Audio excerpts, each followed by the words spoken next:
Katrina, and this is Living with Katrina. Yeah, that's more like it. Hi. What's this hand doing up here? Cut! I'm gonna love this. I'm gonna send this to you because we're gonna love it. You're laughing. Hi, I'm Katrina, and this is Living with Katrina, and today we are visiting Resilient Pathways in Chase City, Virginia, and I'm here with my friend Christine Pennington, and she's executive director here at Resilient Pathways. So she's gonna tell us a little bit about herself and what she does here at Resilient Pathways, and we'll just let her go ahead. Hi, Chris. Hi, I'm so happy to have you here today. Thank you. Yeah, so you see our fun and kind of funky space. We're here in an old building that we have has a lot of history, and we're kind of just here to support the community. We are a family resource center, so we offer resources. A lot of people don't know that, but we are kind of a connector to other resources. So if someone's facing an issue or doesn't know where to go to get help, they can come to the Family Resource Center, reach out to us, and we'll kind of help walk them through that process and connect with them with the best services. And sometimes the best services are the services that we provide.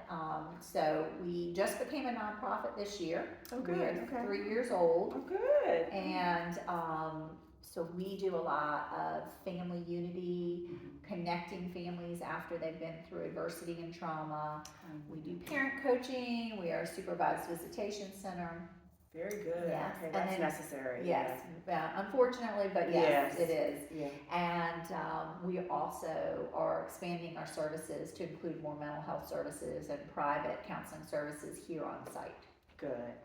So, can you tell us a little bit more about I'm more interested in the visitation, like how that works. So one thing that's different about us, we are only one of the very few between Emporia and Lynchburg. And what's unique about us is that your supervised visits here are very private. Some of the other facilities, you might have multiple families on site visiting at the same time. Gotcha. Okay. And so when you come here, you just have the whole place to yourself. The space is very beautiful. I want to say this, I don't mean to interrupt, but the space is beautiful. We will walk around and I'll show you the space. Okay. I will show them the space. And it's very homey, and I think I really feel as though you offer something that the community needs, and we're not really available. It's not available to.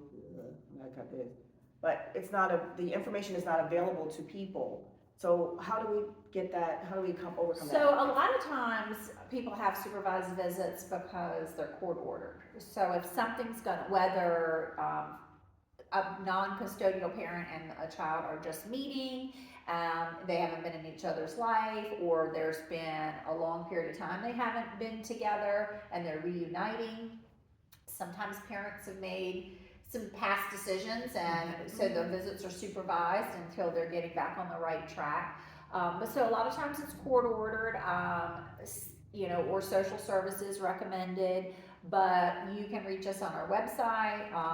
I'll share out our phone number and everything. So, it is a self-pay. You would pay for the services, but we also do provide a report to the guardian ad litem or someone's attorney, whomever may need a copy of it, so that when they go back to court, there's some outsider kind of neutral documentation that says this was a good visit. Yes. The parent was calm and relaxed, the child interacted well. So we try to have active space, from coloring and toys to, as you said, in the back we have some active play space. We try to, we've hosted birthday parties and pizza parties, and that's great. all different things that families do. Sometimes they bring crafts. So it is not maybe home, but it's as homey as we can make it. Yes. And very welcoming space. So. Good. So we have a need for this because a lot of families they just kind of deal and don't know.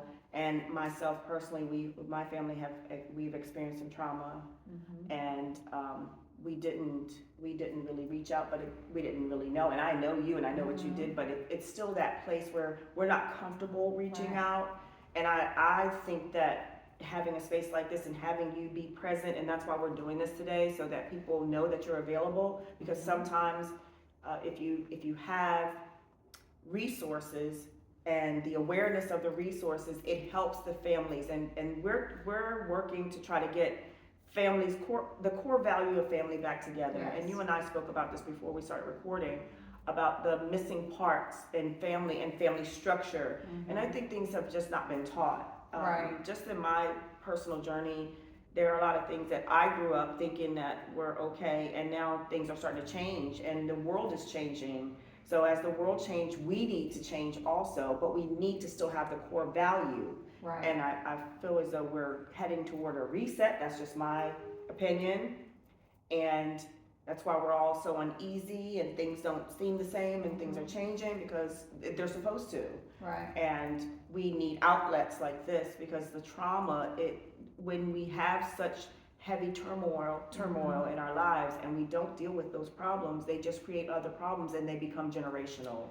Yes, and I'd like to speak on the component of people's perception of trauma. People perceive that it's happening to someone else, or people don't even understand sometimes when they hear trauma. I mean, trauma can be witnessing a horrific, it can go from witnessing something horrific to happening to a stranger. It could be something, an isolated event that you haven't processed properly. But statistically, most of us will go through multiple adversities or traumatic experiences even before adulthood. And if we have homes where we don't have regulated caregivers, and our caregivers don't know how to process what they've been through, if they have unresolved traumas or adversities that they've kind of pushed back in the back of their head and not dealt with, and then something happens as they're being a caregiver to a child, how they don't have the skill set, like you said, things aren't always taught. They don't have the skill set to help that child overcome it. So really what my passion is connecting families and uniting families and helping each and every one of us understand that we all play a vital role in our family. Yes.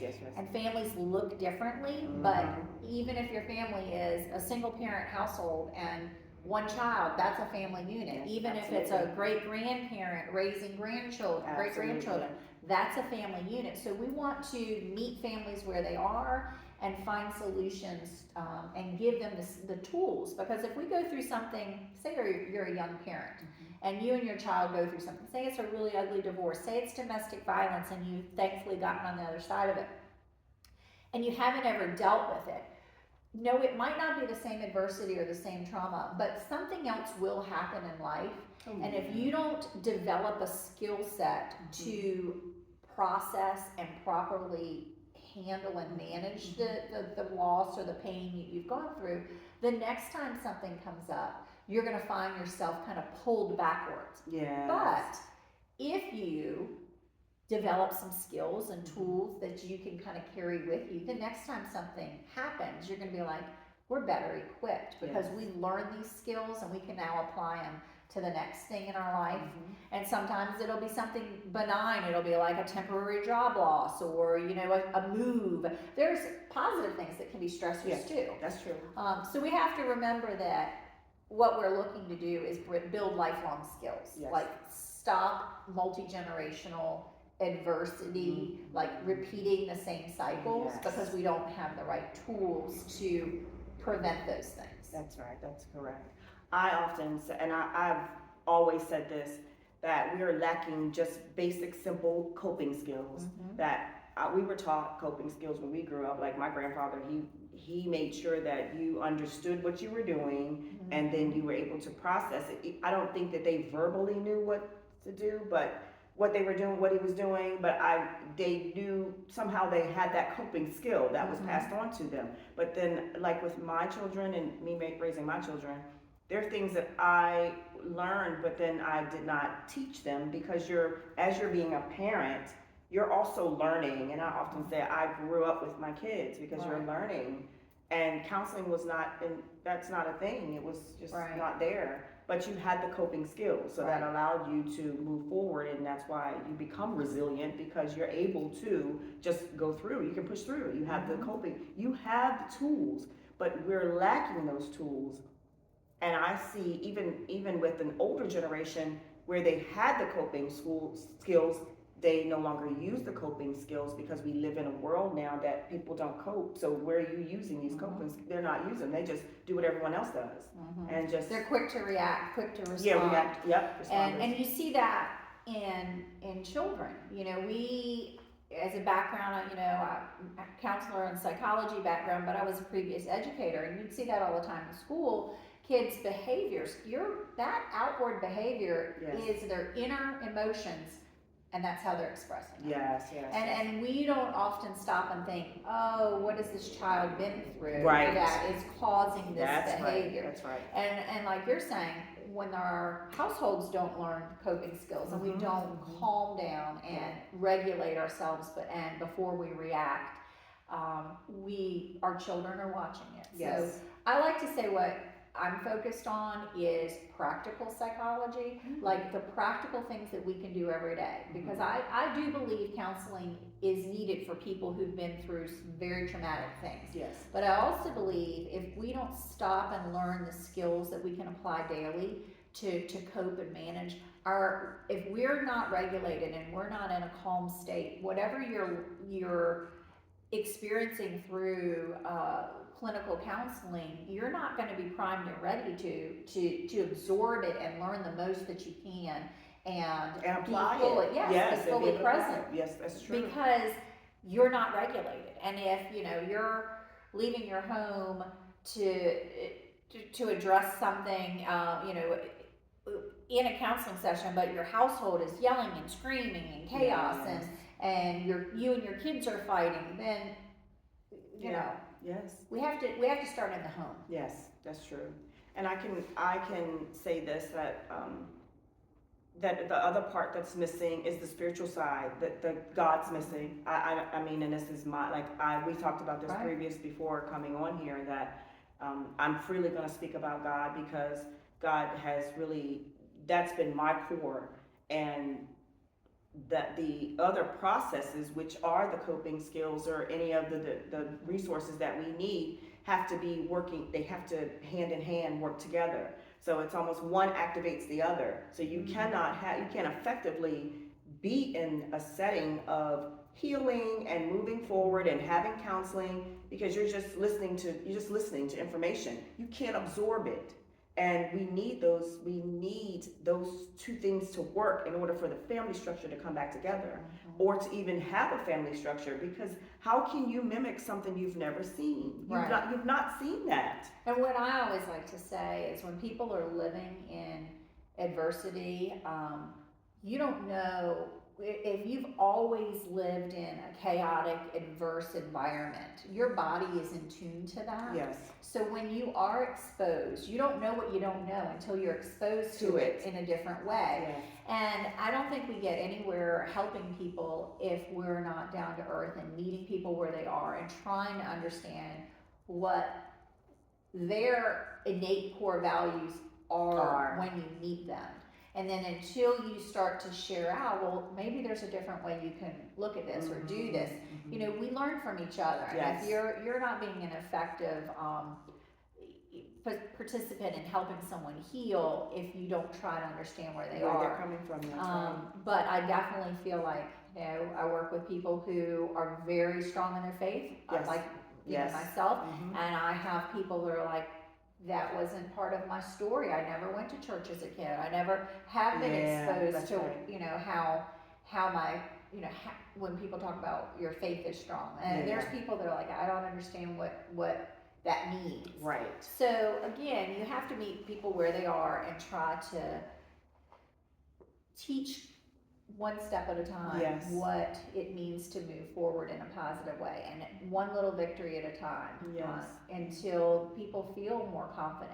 It starts with relationship building, and that's what when we talk about our faith, we built that relationship. That's true. But you know, it all starts with relationship building and creating a space where people feel welcome and loved, not judged. Yes, This is a safe space. Yes, You know, I tell that to children and adults alike. This is a safe space. Well, I love that we have our relationship, which we work together at our Mecklenburg County High School. We work together in the guidance department, and we would piggyback off of each other because the children would come in and they would just love coming into the office.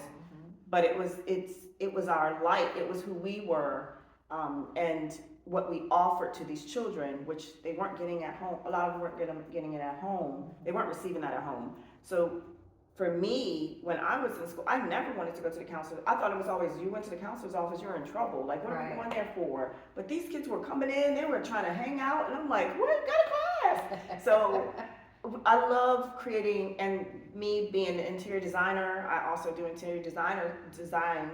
I do interior designing. So being that, I'm always about creating spaces.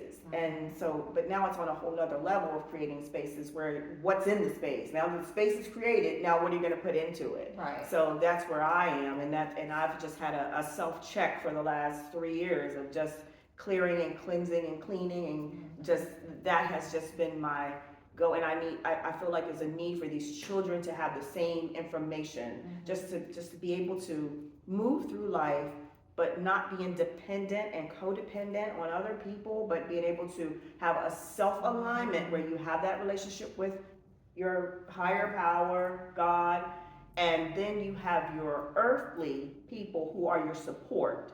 And I feel as though, and I walked through that. I walked through that with you and some other friends too, who helped me through a very difficult time.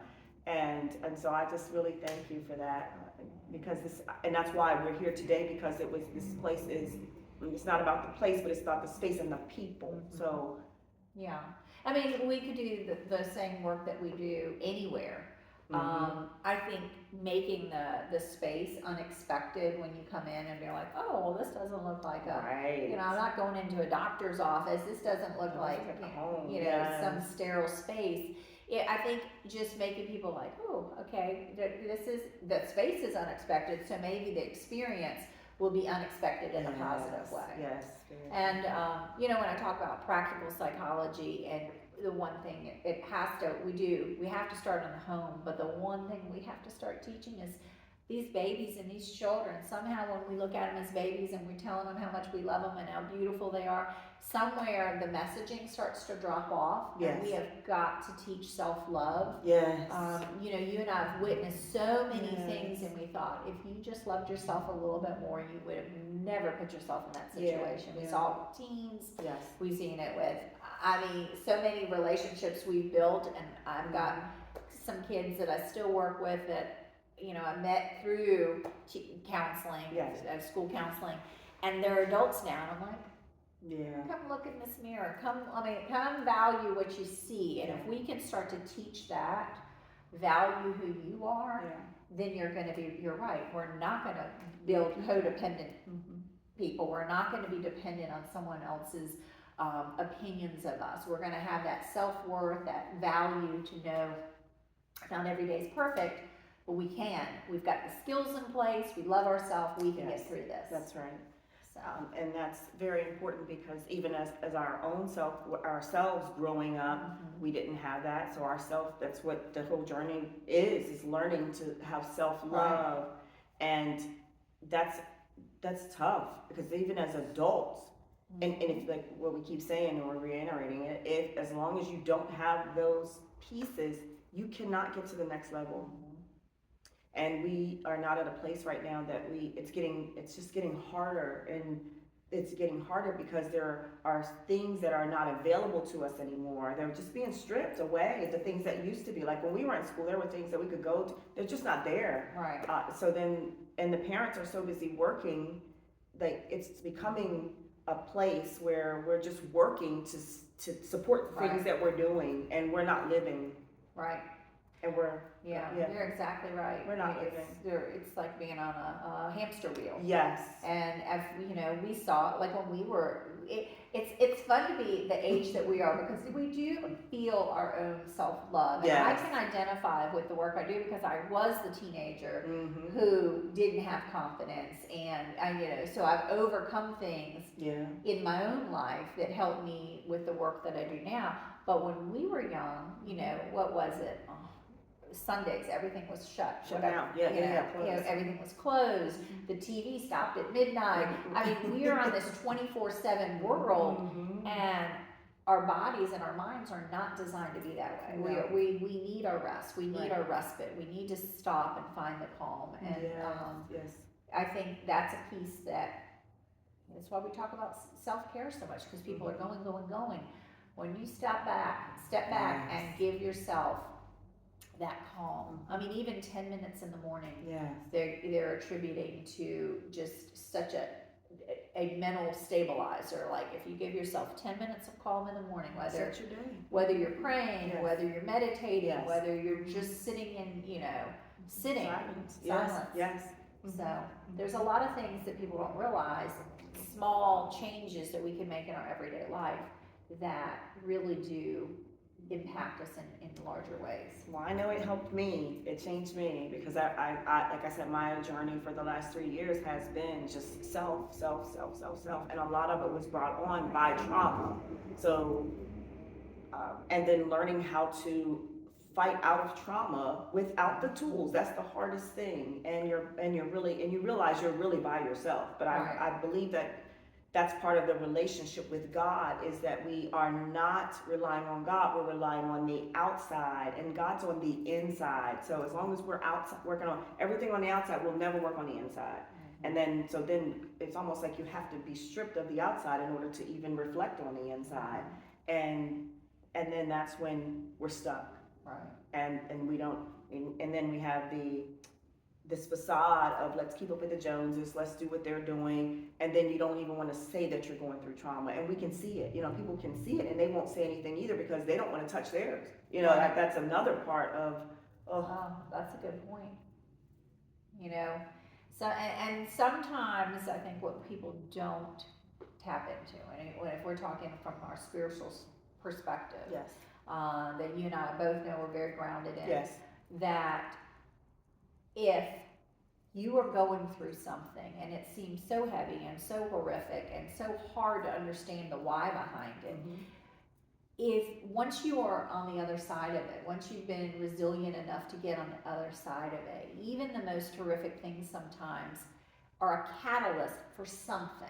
Yes. Whether it's rebuilding a relationship that was lost, but that trauma brought the relationship and reconnected. Whether it's forcing you to say, I can do this on my own because a relationship or a marriage or something ended, and there's always something that we walk through that seems like we are so burdened with it, and we can't understand the goodness that's going to come from it. And sometimes it'll take years to see any goodness. Yes. But I want to say, from a faith perspective, some people who have fallen off of a spiritual journey or fallen out of their relationship with God because it's like, why did God do this to me? Yes. And that's not the God that I know. He didn't do the things that we go through in this earthly, this worldly life. He didn't do those things, but He is walking with us as we go through them. That's right. And if we start to lean in more in our belief system, we will find a way through them. And with the right, like you said, with the right tools and the right supports here on earth. But if we lean in on something that's not worldly, our faith, we'll find a way through it. And eventually we'll see there'll be well, if this had not happened, then this wouldn't have happened, or it wouldn't have opened a door for me to really, move forward. Move forward, yes. And I feel another thing is we're privileged. We're so privileged that we feel like, oh, I'm supposed to have it, and that's not how that works. You have to work for things. Right. If it's given to you, you will never appreciate it. You just Right. won't appreciate it. And I think that's a lot what we're saying with the younger with the younger kids, because I know with me, I wanted to have my kids to have the best. Of course, we all want the kids to have the best, but you have to have them have rules and discipline that go along with it. You just can't give them to get them out of your face. You know, you can't do that. You have to literally, give them rules and say, give them. They have to have some point of reference of where they're going. Right. We do too. We also need that because if we don't have a point of reference, then we'll get lost and you're not connected to God. You're moving by yourself, but then you're trying to create without God, and we can't do that. That's a mess, and that's why we end up having to recreate things, and those are the catalysts that get us to that place. And so without the skills, without the understanding and the discipline and knowing that we need to have this peace, whether we understand it, whether we're afraid of it or not, it's necessary. I don't believe that anyone can 100% say, and this is just my opinion, can say that they believe that they're here without God being present. Even if you don't believe that. Right. There's enough evidence to say, there has to be something. There's a higher power. Higher power of some sort is why we're here. And to walk in existence and think that there isn't, and to literally live day to day. Yeah. I know. And we see the results of it. Right. And then we have to literally pick this up and say, okay, we have to look at it now because we created this mess. So that's why I know it was said to me that I'm a bridge, and we are a bridge between two generations. We're the gap between the two generations and the ones to come. So we're like the cleanup people. We're coming along to clean it up. So, but I thank you for having this today with me. Well, thank you. Yeah. Well, thank you for letting me share out some of the work we do here. Again, we're a connector. So if people come to the Family Resource Center, they reach out and they are experiencing something and they don't know where to go, we'll try to connect them to the right resources if we are not the right resources. But we are very excited to be expanding out some of the services we do, and we can be found on social media, on Facebook, on Instagram, on LinkedIn. We have a website, www.resilient-pathways.com. We'll link it. So I appreciate your time today. Thank you. Yeah, thank you so much. Thank you. Okay, well, thank you guys. Thank you for joining us today, and we thank Chris Pennington and Resilient Pathways for being a part of our show today. Thank you. Cut. Cut.